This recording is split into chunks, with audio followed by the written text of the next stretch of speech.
Mr. Jenkins, sorry we're boring you, but if I hear you yawn out loud again, it's not going to be good. Sit up, pay attention, wake up. This is all about you today. What I typically see, and more, is that what I think you are as well, is you are the wrong person. Right? I mean, nobody's forcing you to do anything, and everybody wants to do this and say that somebody else is at fault for being a complete menace in our community. Running around with guns, stealing from people, being part of a group that ends up shooting someone. Okay, so in each of these motions, they were second amended motions to revoke unadjudicated probation. Mr. Jenkins pled true in each of those to counts 1, 2, 3, 4, 9, 10, 12, 13, 14, and 18 on probation for theft of a firearm in each case, which are state jail felonies. Is everyone ready to proceed? We are, Your Honor. I'd like to put on the record what the offer is, just for him to reject the offer, Sure. if I may. Yes. Your Honor, it's my understanding that the offer is 20 months on the motion to revoke probation and 10 years on the ag robbery case with a dismissal in the fraud case. And Mr. Jenkins has indicated that he wants to reject that offer. I've indicated to him that the state is likely going to file a motion to stack those sentences in all three cases, and he's expressed to me that he wants to reject that. Mr. Jenkins, so I want to make sure you understand, you've talked to Mr. Parker about all of that, is that correct? And we'll get through today these two MTRPs, and then whatever happens on those after that, that aggravated robbery and the fraudulent use or possession of identifying information. I already did it. Those will be set for trial. If you go to trial and a jury finds you guilty, then the state can request that I stack whatever punishment you get then on top of what you get today. Do you understand? And you want to reject that and go forward with this hearing, and then we'll figure out a trial date for other cases. Is that what you want to do? I'm sorry? Yes. Okay. And so, Mr. Parker, I will allow you to go forward with argument on punishment. Your Honor, I mean, this is on motions to revoke probation,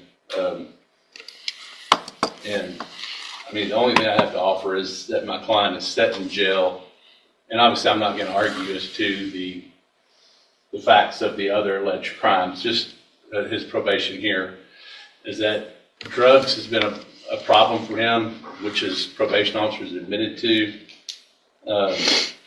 and my client is set in jail for a considerable amount of time, which he's expressed to me. He's expressed to his probation officer. He's realized, I mean, he's been there for several months, and he's learned that the people that he hangs around aren't the right people for him. He wants to do better in life, be there for his family, and I think some type of treatment and to allow him to continue on probation is the best thing.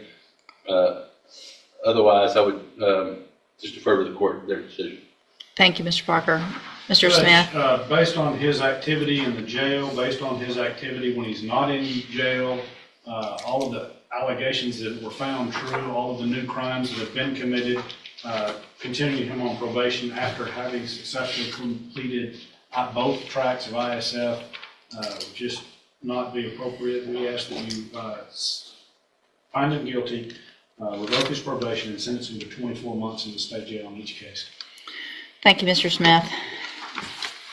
So, Mr. Jenkins, one of the things that Mr. Parker said, and that a lot of especially younger offenders come in here to say, is that they're hanging around the wrong people, and that's part of the problem. And what I typically see, and more, is that what I think you are as well, is you are the wrong person. Right? I mean, nobody's forcing you to do anything, and everybody wants to do this and say that somebody else is at fault for being a a complete menace in our community, running around with guns, stealing from people, being part of a group that ends up shooting someone, that terrorizes a family in the middle of the night. You didn't have to be there, so you are the bad person. My only regret here truly is that I only have 2 years to give you, and that's not going to keep you off our streets long enough. It's ridiculous that you were given the opportunities that you were given when you got this probation. And I know what I said to you because I say it to everyone, especially you young ones. I'm sending you to ISF so that you can learn how to get out and be successful on probation. And you got out and you just running around with stealing and guns and shooting and all the bad things like you're living in the Wild West. In cause number 22-39541, I'm going to find, again, that you entered your pleas of true to counts 1, 2, 3, 4, 9, 10, 12, 13, 14, and 18 freely and voluntarily. In addition, in cause number 22-39210, find that you entered those same pleas of true freely and voluntarily. In each of those cases, also make the findings that counts 5, 6, 7, 11, 15, 16, 19, and 20 are true. Find sufficient evidence at this time to find you guilty, and in cause number 22-39541, find you guilty of theft of a firearm.